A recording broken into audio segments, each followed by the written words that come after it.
Hey guys, it's TJ. And Bree. And this is Up in Smoke with Salute. And it is the first podcast of December. Woo! Are you celebrating December or you don't like December this month? It's cold. Yeah, it's already cold for Bree. Remember, Bree basically grew up in Nebraska, but you were born in Wisconsin. Yes. But I forgot my roots. Yep.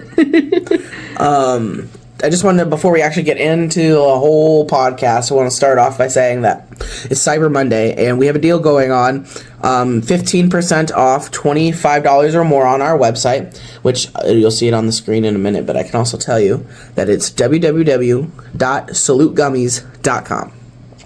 So you don't even have to buy anything, but at least go look at our website. I'm working on it. I'm making it look pretty, so yeah. Go look at our website and then comment on our comment on the podcast telling me how good it is or how bad it is. Tell me that you freaking hate it. I guess give me criticism.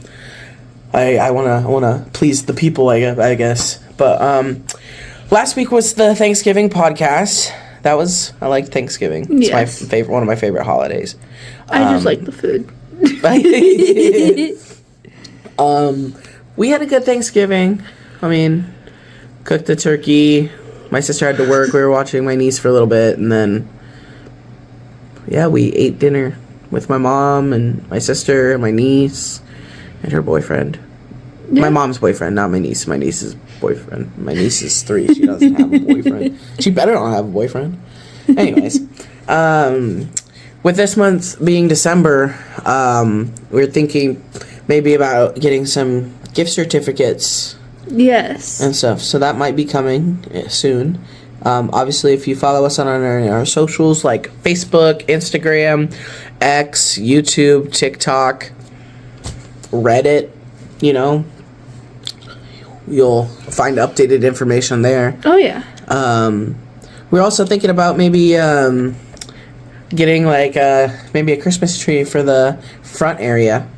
Maybe. So that'd be cool. Yeah, so if we do that, we can invite people we invite you to bring an ornament to put on our Christmas tree.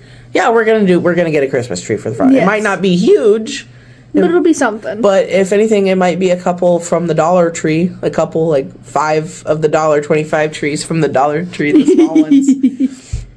We could get one of every color. Exactly. Come in, bring an ornament.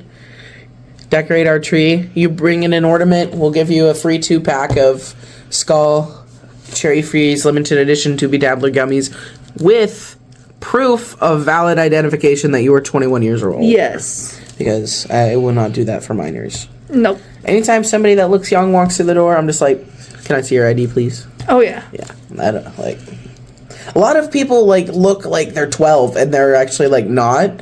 And they're our age, but sometimes we also look like we're 12. I mean, yeah, I've literally been called 12 when I wore that yellow polo shirt. Yeah, at the events and stuff. Mm-hmm. Anytime we'd go, they'd be like, the lady at the Dollar Tree. Yep. She's like, are you 12 today? Because I was wearing that polo. Yep. But back to our socials. I just want to talk about those for a second. Our Instagram and Facebook and YouTube is literally just at Salute Dispensary. See it on your screen? You see it right here? So at Salute Dispensary.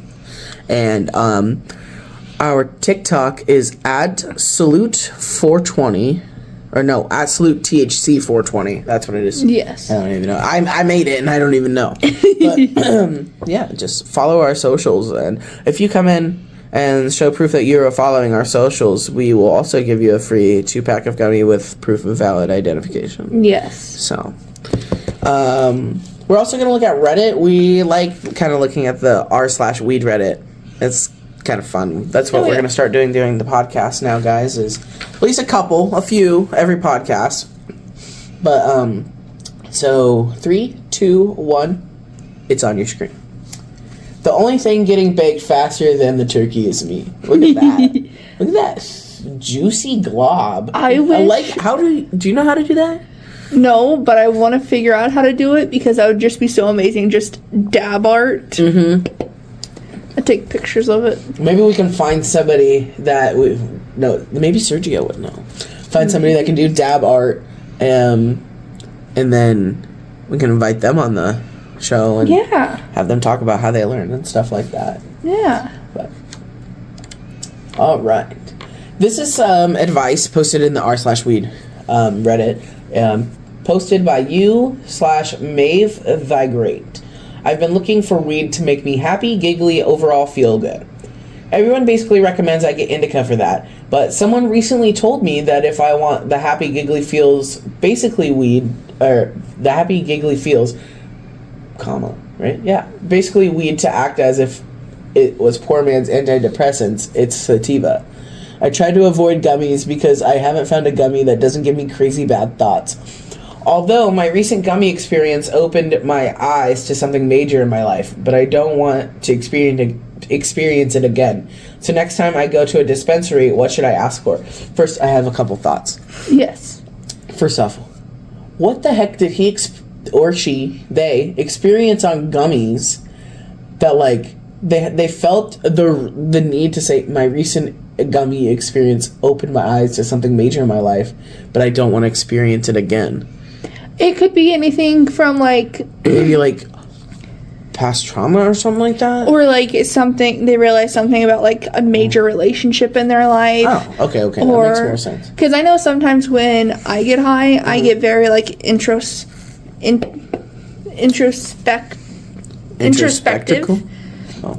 So like I'm sitting there and I'm like thinking about every single relationship I've ever had in my life. All one of them. That's like me. Friendships, romantic, like stuff like that, and then that leads me down a rabbit hole of thoughts. Oh yeah. So that could be what that means. Well, when I saw this one on Reddit, I wanted to share this one on the podcast and bring it up with you because it kind of reminds me of you. Not like actually it reminds me of you, but like the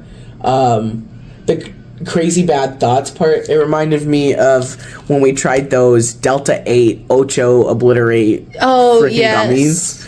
You want to tell the story about that? About your experience and mine? Like, you started from my perspective. Like, you know, you can tell the story the best. So, like, you tell the people. So, at this time, I was kind of like, I would stop smoking because I was mainly doing dabs at the time.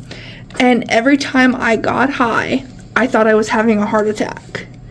Because of like anxiety, my heart would start racing because I was anxious, which would make me more anxious, and it was a mess.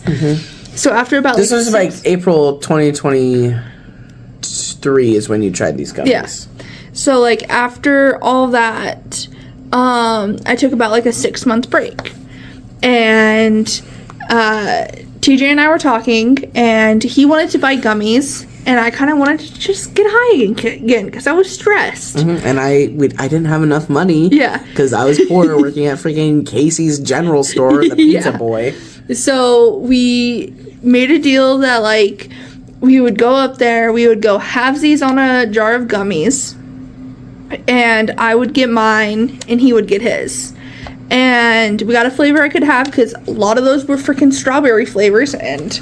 Yeah, we got like some gross, nasty, like cotton like candy, guava flavor, and 2 flavors I hate: guavas and cotton candy. I'll eat I'll have guava if it's like light, like hidden in there in a smoothie. I want a smoothie. Anyways, back to the story. Sorry. We came back. I had to go to work, so I got dressed after I got my gummies from him. Went to work, and he went home.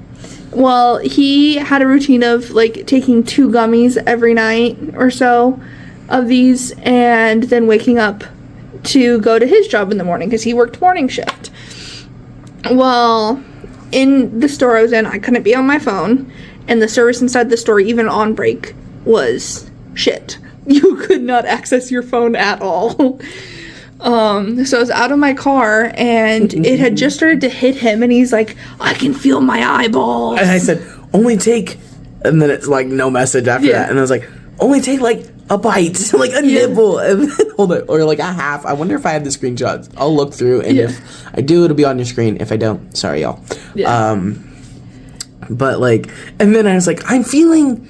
And like it was just and then I literally said, like, I felt like I'm tweaking. Like, I've never like experienced like a drug that would make you like, you know, but like, you know, well, I only got the only take blank. The rest of the messages did not load on my phone because I didn't have service, and then when I got home, I didn't do my usual routine of like turning on airplane mode and then turning it back off.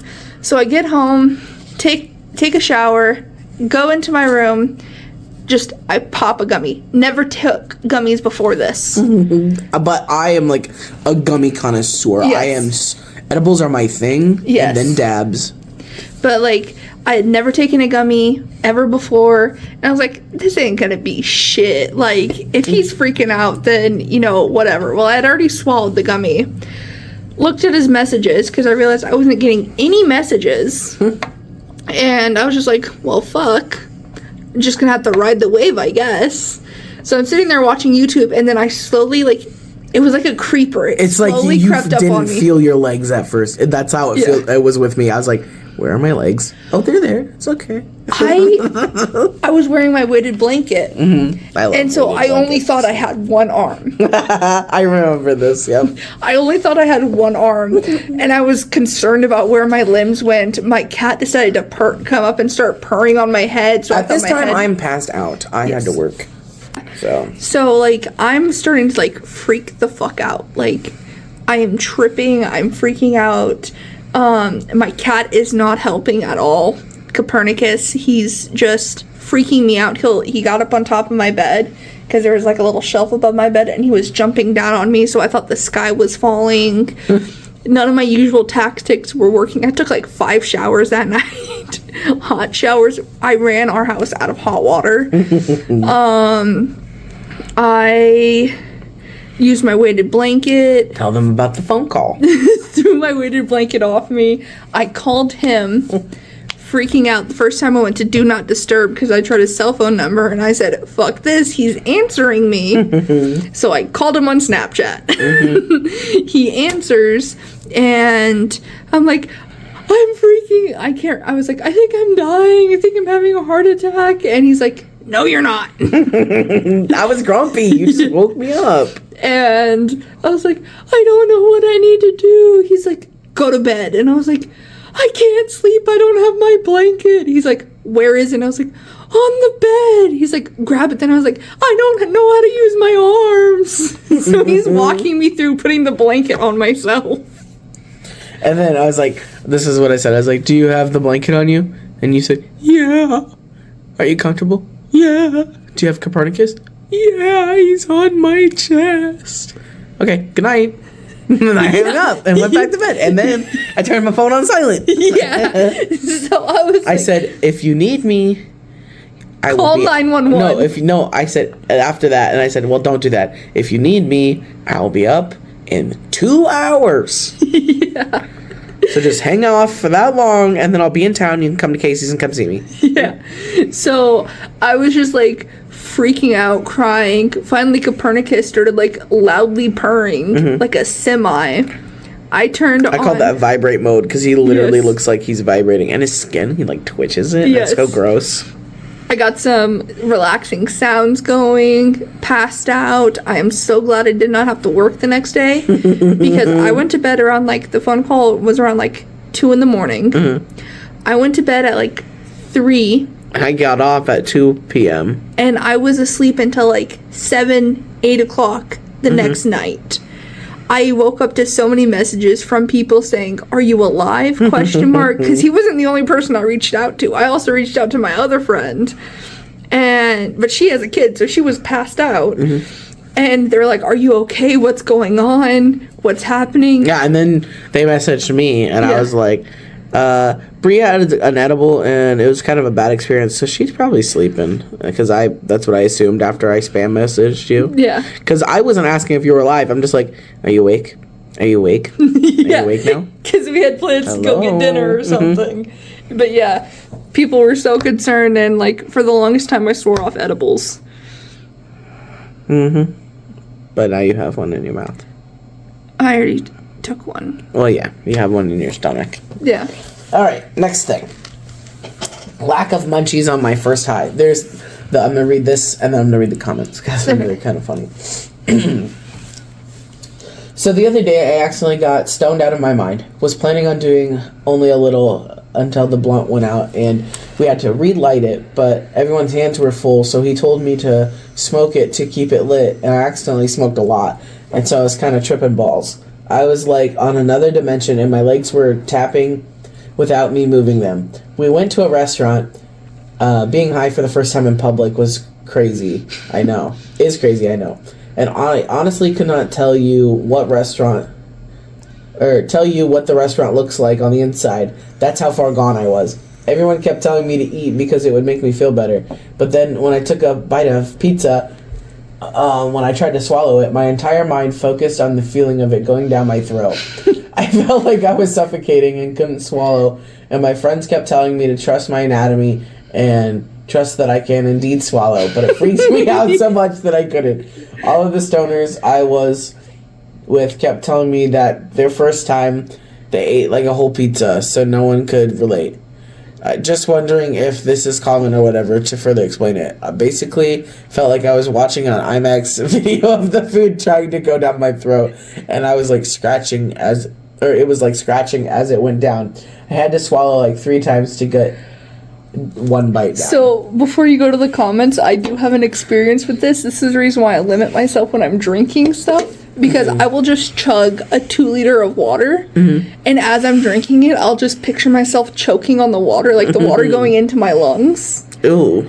Yeah, and it freaks me out because of that. And then, like, food, too. I have to, like, take a little tiny bite, sip, take a tiny bite, sip, because I'm terrified of food getting stuck in my throat. One time I went to the black powder, and I was so high before. I took, like, 4 of those gummies that were 420 a piece, milligrams.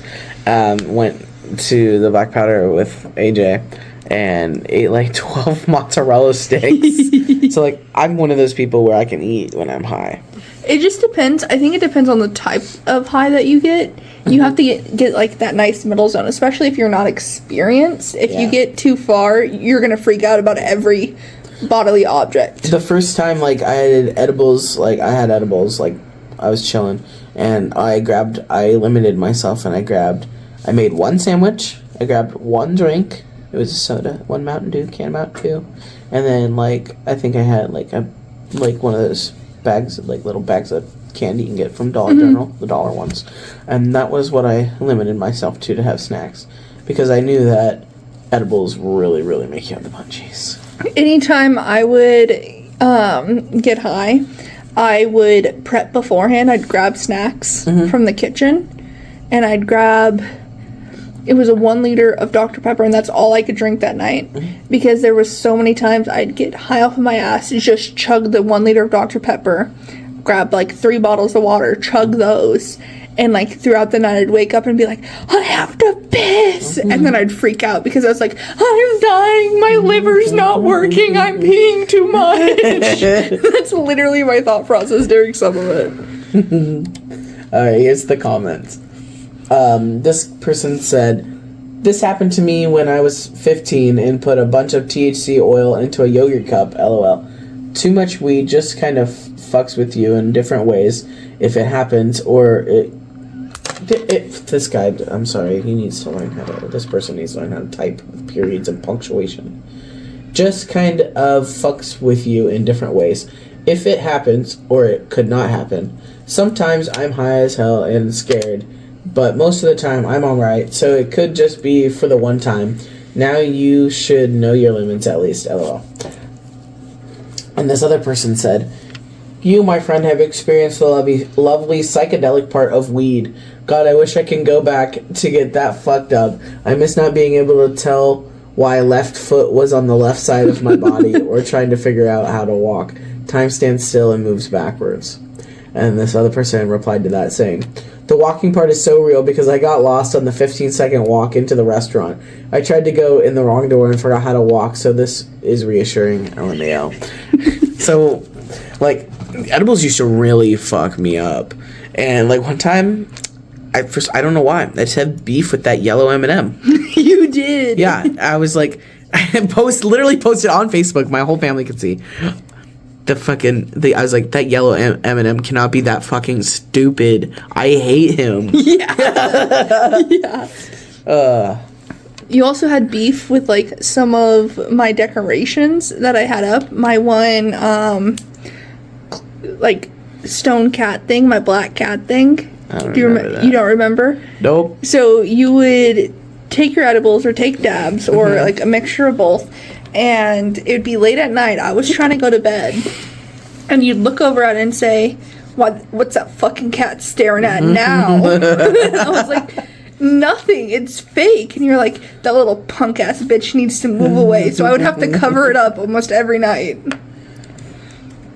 Just a few more things I wanted to talk about here. I saw this on the r/cannabis. That is, I think that is, if not, I'll put what it is on top of the thing or on the video. But it says Kentucky doctors can begin prescribing medical cannabis on December 1st. Oh. And then there's a little article that I found, and like I included like the whole article so people could see it here. Starting December 1st, Kentuckians with a range of chronic illnesses can begin visiting their doctors to be approved for medical marijuana. Patients wanting access must have received written certification from their physician. And then it says, it's for like a wide range of chronic conditions, including cancer, Parkinson's disease, arthritis, and PTSD, must receive written certification from their physician to access medical cannabis.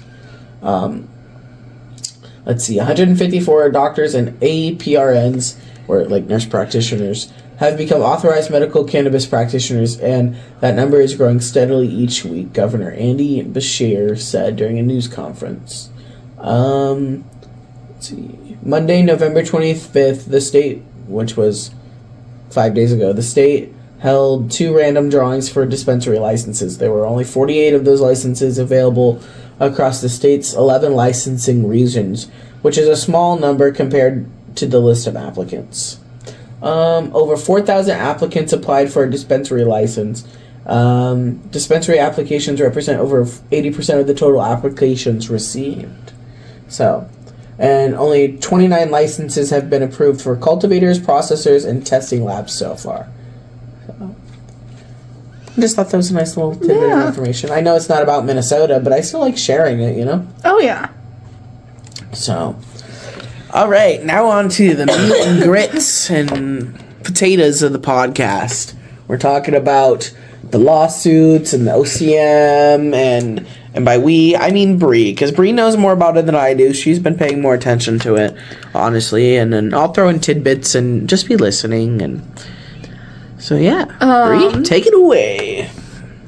So, one of the things that I actually just found out while I was researching all this is, because I was a little bit confused about the licensing process. I thought as soon as you said that you got a license, you could immediately open up and start selling basically whatever you wanted. Yeah. But from the way I'm understanding with everything, you still have to wait to sell the products until all the rule-making laws are passed. Oh, so even if say, I don't think we applied because we didn't qualify for an early application. But saying if we did apply and we did get approved for it, we still couldn't just the next day be like, yo, come buy an eighth. We'd have to wait for them to be like, hey, we've got 10 more rules for you to follow before you can sell. So you just gotta wait, buckaroo, but good job on getting a license. Yeah, plus with the license, you also have to wait for your county or your city to have their rules put into place. So for say, what would Cloquet, who Cloquet's city would have to make that? Yes. Or Carleton County? So I actually went to the board meeting about this last week. Carleton County is going to have their own rules. Okay. But because I think Moose Lake and Cloquet are in Carleton County and they have a bigger population, they're allowed to make their own city rules for within city limits. Okay. So those rules, Cloquet's rules, are going to be what applies to us. Yes, because we are in Cloquet, behind the Armory, across from McDonald's, right by Super One. Yes. So you would, just because you get the license, you also have to register with your city, because it's going to be a team effort between the OCM and the city. So you have to have a city license and a state license, basically. Yes. Okay. Yes. because there's talk about like limiting how many dispensaries are in one area. For Carleton County, they're talking about possibly doing like one dispensary for every 12,000 people. So if that's something that Cloquet does, it's going to be one of those things where it's going to be like who kind of gets it first. I don't know how they're going to do that. Well, I think there's only one other dispensary here in town. Yeah. Just up the road on Sunnyside. Yeah. You know, so. Plus, there's also things like you have to, like, there's going to be compliance checks that are going to be a part of it. There's obviously going to be a fee to register. But, yeah, it's just going to be the city's going to have their own rules that are going to be in compliance with the state rules. It's just going to be a matter of the license just allows you to start talking to investors, landlords, getting, like, product kind of started. I know with the cultivators for their license, it allows them to start growing now, so that way by the time that dispensaries are open, they can start selling their products to dispensaries. So if we get that nice property with 17 acres, maybe I could become a cultivator. If we get our license for the dispensary, I could be the fruits cultivator. That'd be pretty cool. That would. So what else is there to know? So that's kind of like the background gist of it. Now, for the actual OCM and why that was put on pause. So it's kind of a little bit of a drama fest that's going on. Yeah, that's my title, and the OCM drama, because we live for the drama, the tea, spill the tea. So there was 282 licenses up for grabs for the lottery. And how many people applied? 1,400. So 1,400 roughly. And with those, some applications were denied because they were out of state. Like 32 applications. Arkansas. Yeah, were from Andorra, Arkansas. Yeah, a small town in Arkansas. So those were obviously denied. Some were just completely like no hate to Arkansas, but like you're not in Minnesota. Yeah, you don't live here. What are you doing? Yeah. Then there's also the issue with like the small technicalities some people were missing or just improperly doing the paperwork. Some people were given the opportunity to fix those errors while others weren't given the opportunity to. There was also people who were filling out multiple applications for their business and just like flooding it, and those are the straw, what was it called? Like straw applicators or something like that. Hold on, I'm pulling it up now. Wasn't there also a thing where like, wasn't this also the one where like people who had like been previously convicted for cannabis could apply? Yes, so I kind of looked into that a little bit just because I wanted to know more about it. I could not find anything. I'm not saying that that didn't happen, because if they rolled back, then obviously that could be an issue.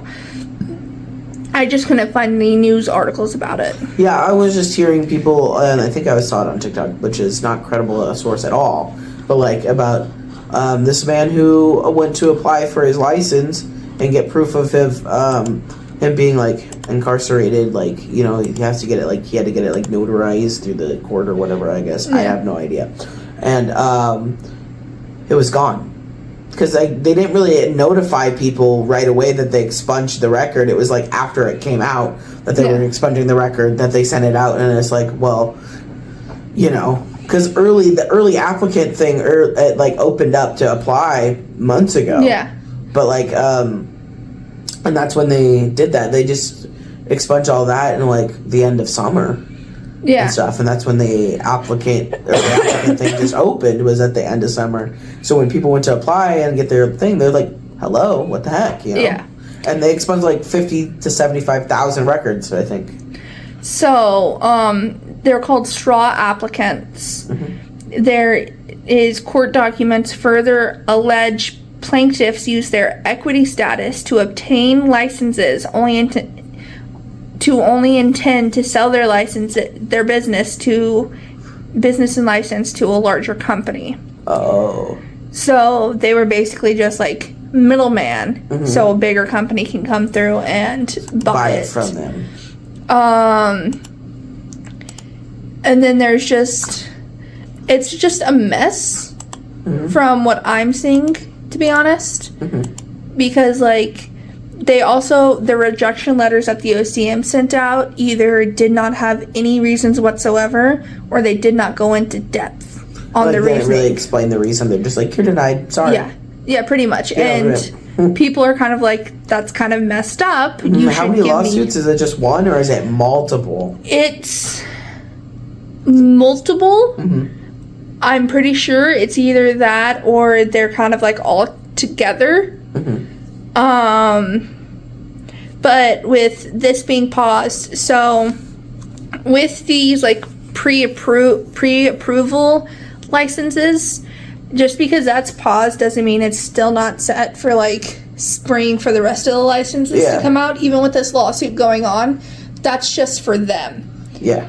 They're still going to be working on the rulemaking, and then when they get all that done, people are still going to be able to apply for their licenses. So hopefully it didn't do anything and disrupt our chance to get a license. Because we know that we didn't qualify for anything, so that's why we didn't apply. Yeah. So. And like from what I'm understanding, it's not really going to affect businesses who like did not meet the social equity thing. It's just a way to help the people who like veterans, minorities, people who came from like the low social class, low income class, and then obviously like the people who have criminal charges against them. Those people to like kind of get a step in the door before the rest of them are taken by people who may have like better ability to finance things, or the big corporations. So from what I'm understanding, a lot of the dismissed ones, the 2/3 of the applications that were dismissed, were because of failing to provide proper documentation as required by law. Because like if you don't sign a page, who knows what page you didn't sign. Well, isn't there like tea about somebody who was letting people fix stuff and like it was their friend or whatnot? Oh, yes. Are you getting to that? Yeah. Oh, sorry. I'm skipping ahead. And then the Office of Cannabis Management also said that some were trying to flood the zone. Which is like giving multiple for their business, right? Yes, putting in multiple for their business, or having multiple people file for that business to try to like better their odds at getting it. I don't think they realized that people actually like went through and looked at these applications. That's probably why it was like I'm not saying 1,400 is a small number by any means, but like it is a small-ish number compared to what it could have been. And then again, like the OCM, like they should have provided proper documentation about like why their application was rejected, even if it's just you don't fall underneath the criteria, or like if some people got to redo theirs because like they didn't finish it because paperwork's a pain in the ass. Everyone should be allowed to. That doesn't mean that they should be allowed to lie and cheat the system. It should just be it seems like a process failure. So if like I would say if they saw some with like multiple things, like people filing for multiple business, send that business a letter saying you've been denied for sending in these many applications under these many names, which is kind of like illegal. Yeah. And so like those people could get in trouble because the OCM is like a state thing. Yes. So like statewide thing. It's our state government thing. So like technically it's like illegal with the government. One of the articles that I found, it did state that the OCM has said that if anyone is found to be falsifying documents, they will be unable to get a license ever. So all those people that applied, they probably have their names written down. And it's like next time it comes through, You can't. That's automatically denied. Well, that's the thing. Like, from what I'm understanding, once we get our license, me and you are going to have to get fingerprinted and get background checks done. I'm clean. I am too. Like, that type of thing. Mm-hmm. It's going to be a very, like, regulated business, obviously. Yeah. Because all the businesses are. So they're going to have to be in a database. Yeah, a government database. Yeah. So, this one person, I'm not going to try to pronounce the name, and I don't really want to say the name. We'll just say the anonymous. The anonymous. They said, my application meets the requirement set by the state. I have colleagues who met the requirement and want to start a cannabis business too, so I provided a system to help them be successful. Helping other people in this process is not improper. Mm-hmm. And then someone and then later on it's mentioned that this is a spokesman for the OCM. Minnesota's approach has always aimed to protect the integrity of a social equity license, and a rigorous review also allows us to identify and prevent bad actors from entering the system. State statute sets high standards for applicants to successfully complete applications while also filtering out those with malicious intent. Mm-hmm. Which is basically like to abuse the system. Yeah.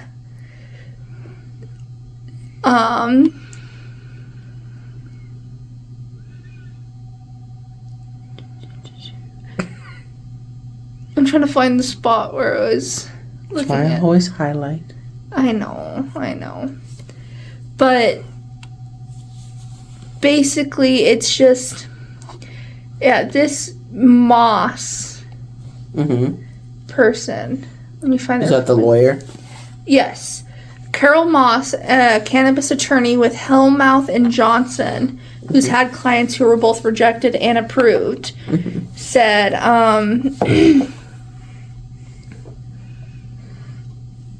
she said nothing.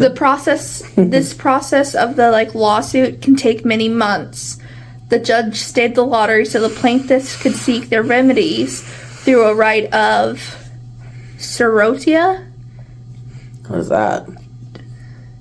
It's a big fancy word, but I think it means through mediation. Oh. But logistically and practically, I'm not sure how that can be done. If that's what's going to be required of these applicants, it's pretty much going to make the pre-approval process moot, because the regular process, the licensing process, will be taking place in the spring. Mm-hmm. So it's just going to end up canceling out in the end, because people who applied for the social equity one... Didn't they have to pay money for it too? For the application?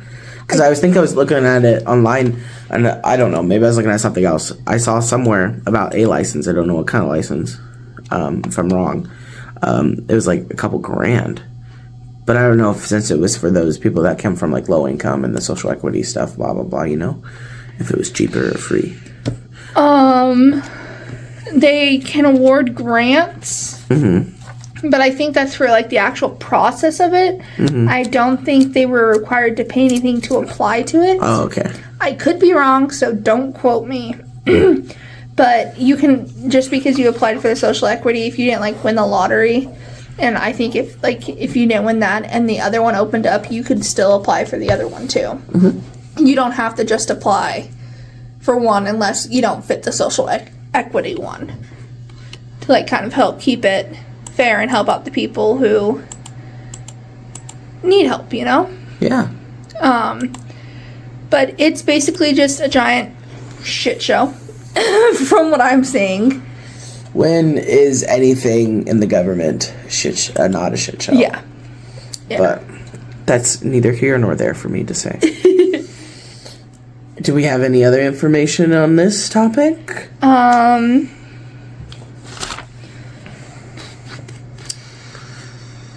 Oh, I know. I've heard some questions about tribal nations, and then also regular dispensaries, how that's all gonna work. Well, tribal nations, they're sovereign, so they can do what they want, basically. Well, within reason, within the state's laws too, I think. if they choose to follow them. I don't know how it works. I don't really know how it works completely, but I did see on the OCM website, because it mentioned it, the tribal nation and state legislators, or like the OCM, are having negotiations about like taxes, pricing, stuff like that. So that way, not only does it benefit the tribe, but it also benefits the state. Because like if the tribe has super low discounted prices compared to like any other dispensary, Yeah, it's like everyone's gonna go to the cheapest stuff. yeah. If it's good, yeah. you know. But I'm not saying that it's not going to be, but I haven't tried it because doesn't exist yet, you know. Yeah, so it's one of those things where they're like trying to figure out how it works, like how far on the property of like the tribal nation it needs to be, just details like that. Obviously, there is tribes who are selling bud and stuff like that already, but it's just since we are starting to get our dispensaries kind of like on the path of starting, it's helping mediate any problems in the future. Yeah. So that way everyone's beneficial from it. Yeah. All right. I think that's it for this podcast. If you guys have any thoughts or questions about what we've been talking about today, you can leave them in the comments or message them out to us on Instagram or Facebook. We'll get back to you pretty soon on that. Oh, yeah. Before we end it, I just want to say that, remember today, Monday, December 2nd, it's Cyber Monday, 15% off purchase of $25 worth or more of our product on the website, www.salutgummies.com. I also want to say that our products make great stocking stuffers. Yes. And yeah, there's we've got gummies, chocolate, pretzels, everything. Drinks. Well, pretzels aren't on there yet, but we're working on it. It's a work in progress. Yes. So, but all right, that's it for now. Bye. Bye.